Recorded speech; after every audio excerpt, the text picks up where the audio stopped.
The storm had rolled across the plains like an angry memory that refused to die, dragging sheets of cold rain through the cracked desert soil and turning the once dry trail into a choking river of mud. And it was along that abandoned cattle route, long after sunset had swallowed the horizon, that she lay barely conscious beneath the rattling howl of the wind, her cheek pressed into the wet earth as blood mixed with rainwater and traced slow rivers past her trembling lips, her dress torn and soaked through, clinging to bruised skin that burned beneath the cold, while distant thunder carried the echo of hooves that had long since ridden away after leaving her there, as if she were nothing more than broken cargo tossed from a wagon. She tried to move, but pain chained her limbs, and the world around her pulsed in fading bursts of sound and shadow as her thoughts slipped between memories of laughter from another life and the suffocating present, where every breath felt borrowed, until the steady rhythm of approaching hooves returned, slower this time, deliberate and careful,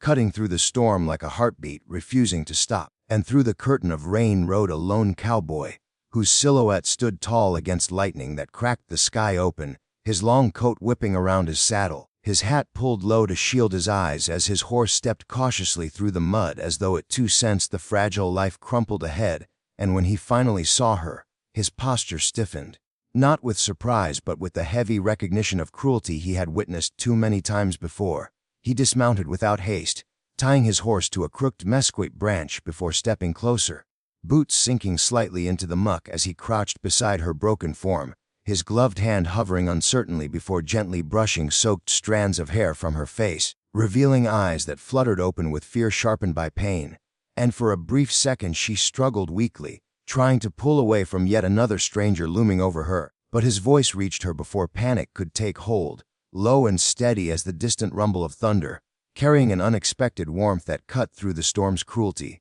And he said softly, "You're safe now, sweetheart." Words so simple they almost sounded foreign to her ears, yet they settled into her chest like fragile shelter, and she stared at him through blurred vision, searching his shadowed features for deception. But the rain dripping from the brim of his hat revealed only calm patience, as he slipped off his coat and wrapped it around her shaking shoulders with deliberate care, moving as though every motion mattered, as though she were something precious rather than discarded. And when he lifted her into his arms, he did so with surprising gentleness for a man whose frame spoke of years spent wrestling cattle and storms alike, cradling her close against his chest while she drifted between consciousness and darkness, the scent of leather, rain, and faint tobacco lingering around him like a memory of steadiness she had nearly forgotten existed. And as he carried her toward his horse, lightning illuminated the scars lining his jaw and the silent determination etched across his weathered face, revealing a man shaped by battles both seen and unseen,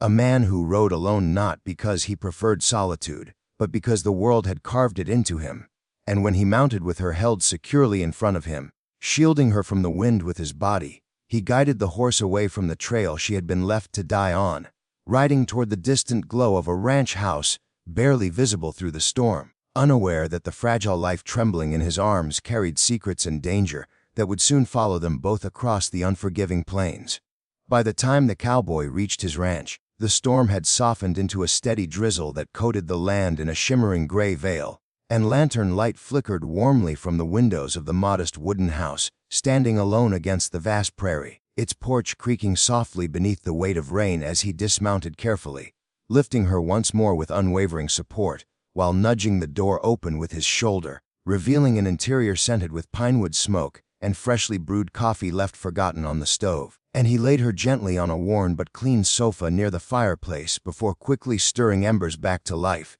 flames licking upward to chase away the cold that had settled deep into her bones, his movements efficient yet tender as he retrieved blankets, medical supplies, and warm water from shelves that suggested a man accustomed to patching himself together after long days beneath an unforgiving sky. And though his hands bore calluses thick as saddle leather, they moved with surprising precision, while he cleaned the cuts lining her arms and face, his expression tightening each time she winced even in her half-conscious state, as though her pain stirred something buried deep inside him. And as he worked, fragments of her memories slipped into broken whispers, names and pleas tangled with fear, causing him to pause briefly, listening carefully yet choosing not to press her for answers, understanding instinctively that survival came before questions. And after wrapping her wounds and replacing her soaked dress with one of his oversized shirts, He sat beside the couch, watching the rise and fall of her chest with quiet vigilance while shadows danced across the wooden walls behind him, his mind drifting to years long past when he had once ridden with others, men who believed strength meant silence and mercy meant weakness, men whose choices had carved the scars along his soul far deeper than those on his skin. And he remembered a night not unlike this one, when he had arrived too late to save someone who had once called him family. A memory that still lingered like dust trapped in his lungs, refusing to fade, and as the fire crackled softly, she stirred, her eyelids fluttering open fully for the first time, panic flickering across her gaze as she struggled to sit up before pain forced her back down, and he leaned forward slightly, resting his elbows on his knees to appear less imposing while meeting her eyes with quiet reassurance, introducing himself simply as Daniel Cross, his voice calm and measured, and she hesitated before offering her own name in a fragile whisper that seemed uncertain of its right to exist. Eliza, a single word carrying exhaustion and fear, and he nodded gently, repeating her name as though anchoring it into the safety of the room. And though she tried to ask where she was, the question fractured into coughing breaths, prompting him to lift a cup of warm broth to her lips, encouraging her to drink slowly while promising she could rest as long as she needed, his tone carrying a sincerity she had not encountered in years. And as she drank, her eyes studied the details surrounding her, the simple furniture, the neatly hung saddle gear, the framed photograph resting above the mantel depicting Daniel standing beside an older man and a young boy, both smiling beneath the blazing sun of another season. And though she lacked the strength to ask about it, she sensed the quiet loneliness that filled the house, a silence that echoed long before her arrival. And as exhaustion reclaimed her, she drifted back into sleep with the unfamiliar yet comforting knowledge that someone sat nearby, refusing to leave her side while rain continued to fall against the windows, like distant applause for survival that neither of them fully understood yet. Morning arrived slowly, stretching golden light across the prairie as the storm retreated into distant clouds, leaving behind a landscape washed clean yet scarred by deep tracks carved into the mud. And inside the ranch house, Eliza awoke to the scent of frying eggs and freshly baked biscuits drifting through the air, her body aching but alive, the warmth of sunlight filtering through the curtains, resting gently against her skin as she pushed herself upright with cautious determination, her gaze landing on Daniel standing near the stove with his back turned, sleeves rolled to reveal muscular forearms dusted with faint scars, his posture relaxed yet alert as though he had sensed her movement without needing to turn. And he spoke casually, asking how she felt while sliding food onto a plate, his tone steady and unintrusive, offering care without demanding gratitude. And she hesitated before answering honestly that she felt like she had been trampled by a herd, prompting a faint, rare smile to touch his lips as he set the plate beside her, encouraging her to eat. And as she slowly took bites, hunger reminding her how long she had gone without proper food, Daniel stepped onto the porch to check on his horse and survey the damage left by the storm, giving her space she hadn't realized she craved. And while he stood outside scanning the horizon, his sharp gaze caught movement far beyond the ranch fence where distant riders crested a ridge before vanishing again, their presence too deliberate to be coincidence. And his jaw tightened slightly, instincts whispering warnings carried by years of surviving men who rode with purpose rather than direction. And when he returned inside, he masked his concern behind calm conversation, asking gently if she remembered what had happened. And Eliza's hands trembled slightly as memories surged forward, like floodwaters breaking through a cracked dam, revealing fragments of a wealthy cattle baron's estate, of betrayal and captivity, of men sent to silence her after she uncovered secrets that could ruin powerful names stretching across territories, her voice faltering as she admitted she had escaped only to be hunted like an animal. And Daniel listened without interruption, his expression hardening with each revelation, recognizing the type of danger she carried not as burden, but as responsibility he had unknowingly accepted the moment he lifted her from the mud. And after she finished, silence settled between them, heavy with unspoken understanding, until he finally spoke with quiet certainty, stating that anyone chasing her would have to ride through him first, words delivered without bravado yet filled with unwavering resolve. And she stared at him, disbelief mixing with fragile hope, asking why he would risk everything for a stranger. And he paused near the doorway, sunlight casting half his face in shadow as he answered simply that once. Someone had risked everything for him, and he had failed to repay that debt when it mattered most, and he would not carry that regret again. And as wind swept across the prairie outside, rattling fence posts like distant warnings. Neither of them realized that the riders Daniel had spotted were already circling closer, their arrival destined to shatter the fragile sanctuary built between a broken woman and a cowboy who had sworn never to let another soul be abandoned beneath the merciless sky. The prairie morning carried an uneasy stillness that Daniel Cross had learned never to trust,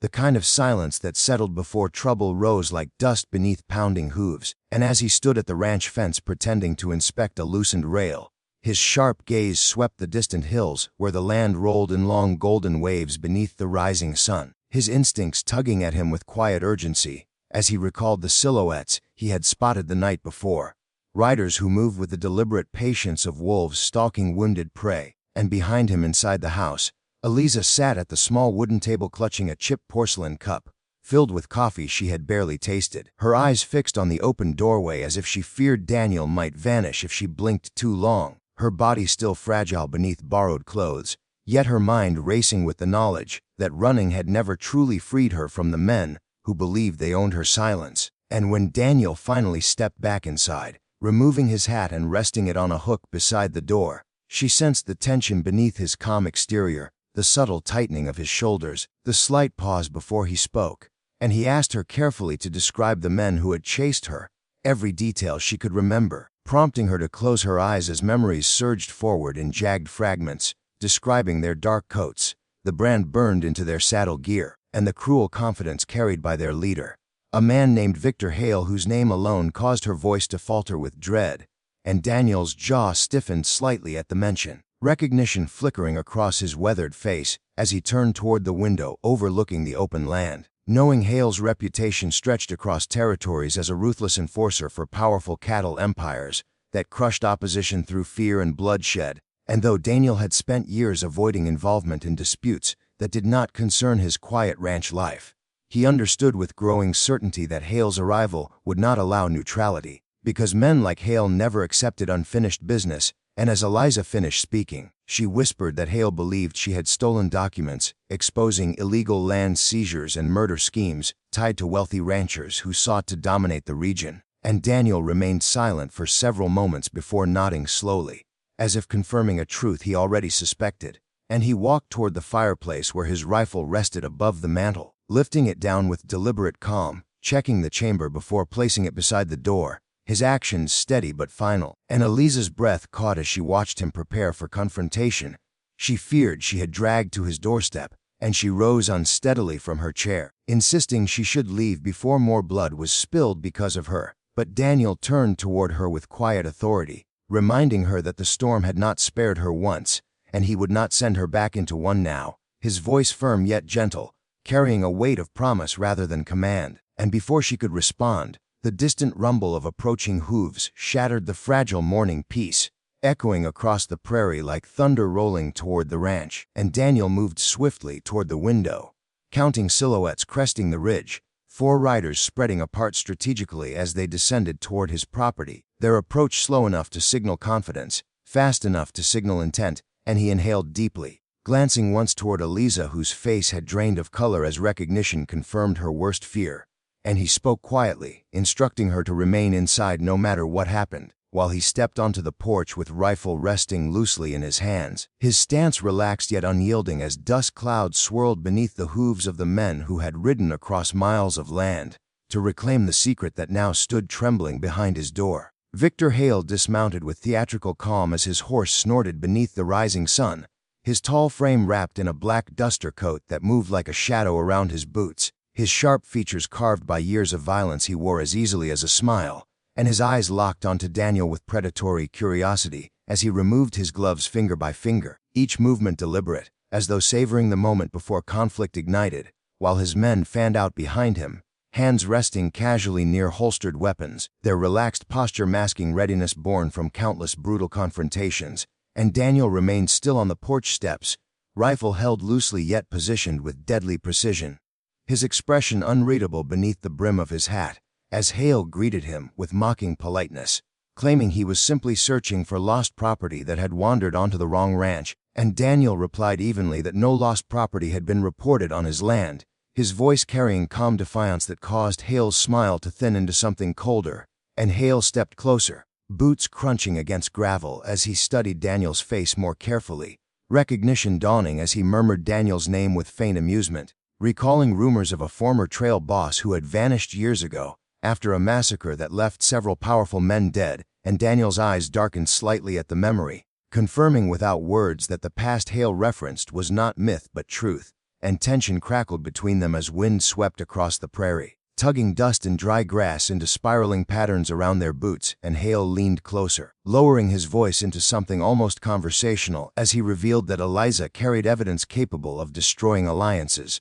that stretched far beyond local ranches, alliances built through bloodshed and bribery that powerful men would kill to protect, and Daniel listened silently, his grip tightening slightly around the rifle stock as Hale offered him a choice disguised as generosity, claiming Daniel could hand Eliza over and receive payment enough to triple his ranch holdings, or he could stand in Hale's path and join the list of men buried without ceremony across the plains, and Daniel remained motionless for several seconds before answering with a simple refusal, his voice calm but absolute, and Hale's expression hardened instantly as he signaled his men with a subtle flick of his fingers, prompting them to shift positions, forming a tightening circle around the ranch house, and inside, Eliza watched through a narrow crack in the curtain, her heart pounding violently as guilt clawed through her chest, knowing Daniel's decision had sealed both their fates, and as Hale stepped back preparing to draw his weapon, the moment stretched into a fragile thread suspended between life and death, until a sudden shot rang out from behind the barn, striking the ground inches from Hale's boots and scattering dust into the air, causing all heads to snap toward the unexpected direction. And from behind the barn emerged an older ranch hand named Samuel, a loyal friend Daniel had helped years earlier, his weathered face set with fierce determination as he leveled his rifle toward Hale's men, shouting that Daniel was not alone, and the brief distraction shattered Hale's calculated control, triggering chaos as weapons were drawn and gunfire exploded across the ranch yard, splintering fence posts and shattering windows as Daniel moved with deadly precision, firing controlled shots that forced Hale's men into cover while Samuel provided suppressing fire from the barn, and inside the house, Eliza crouched low against the wall, hands clamped over her ears as explosions of violence erupted around her, each gunshot echoing with the terrifying realization that survival demanded choices none of them could escape. And as smoke drifted through the air and bullets carved scars into wood and earth alike, Daniel advanced strategically across the yard, forcing Hale into retreat behind a water trough, their eyes locking across the battlefield with mutual recognition that this fight was no longer about retrieving stolen documents but about dominance, pride, and unfinished ghosts clawing their way back into daylight. The gunfight ended as abruptly as it had begun when Hale signaled retreat after one of his men fell wounded near the ranch gate, his fury simmering beneath forced composure as he mounted his horse while promising this confrontation was merely the opening move of a much larger reckoning, and he warned Daniel that forces far more dangerous than hired riders would soon descend upon the ranch, men backed by wealth, law, and merciless authority, before turning his horse sharply and riding off across the prairie with his remaining men trailing behind him like shadows dissolving into sunlight, leaving silence in their wake broken only by the crackle of damaged wood and the distant whinny of frightened horses, and Daniel lowered his rifle slowly, scanning the horizon to ensure the riders were truly gone before rushing toward Samuel, helping him bandage a grazing wound along his arm while thanking him with quiet sincerity for arriving when he had, and Samuel shrugged off the gratitude, reminding Daniel that debts among old friends were measured in loyalty rather than words, and inside the house, Eliza emerged cautiously, her face pale as she surveyed the destruction surrounding the ranch that had sheltered her only hours earlier, her eyes filling with tears as she apologized repeatedly, convinced her presence had condemned Daniel and Samuel to inevitable retaliation. But Daniel stepped toward her, resting his hands gently on her shoulders as he assured her that blame belonged to the men who chose violence, not the woman who dared to escape it. And as she searched his face for doubt, she found only unwavering resolve, a silent vow stronger than promises spoken aloud. And Samuel cleared his throat before revealing he had overheard rumors in town about federal investigators secretly searching for evidence against powerful cattle syndicates, suggesting Eliza's documents might hold the key to exposing crimes reaching far beyond local territory. And Daniel's gaze shifted thoughtfully toward Eliza as realization dawned that protecting her was not merely an act of compassion, but perhaps the only chance to dismantle a network of corruption that had claimed countless innocent lives. And though danger loomed closer with each passing hour, the possibility of justice ignited a spark neither of them had expected. And as the sun dipped toward afternoon, casting long shadows across the ranch yard, Daniel began preparing horses and supplies for a journey toward a distant town where allies might still exist. Knowing staying would guarantee Hale's return with overwhelming force, and Eliza stepped beside him, insisting she would not remain a burden, but would ride with him and face whatever waited ahead, her voice trembling yet determined. And Daniel studied her for a moment before nodding slowly, recognizing strength within her, fear that mirrored battles he had fought inside himself for years. And as they saddled horses beneath a sky slowly turning amber with approaching dusk, the prairie wind carried whispers of pursuit and destiny entwined together. And when they finally rode away from the ranch with Samuel promising to delay any returning enemies, Daniel and Eliza moved toward uncertain horizons bound by danger, trust, and a fragile connection forged from mud, blood, and the quiet promise spoken during a storm that had changed both their lives forever.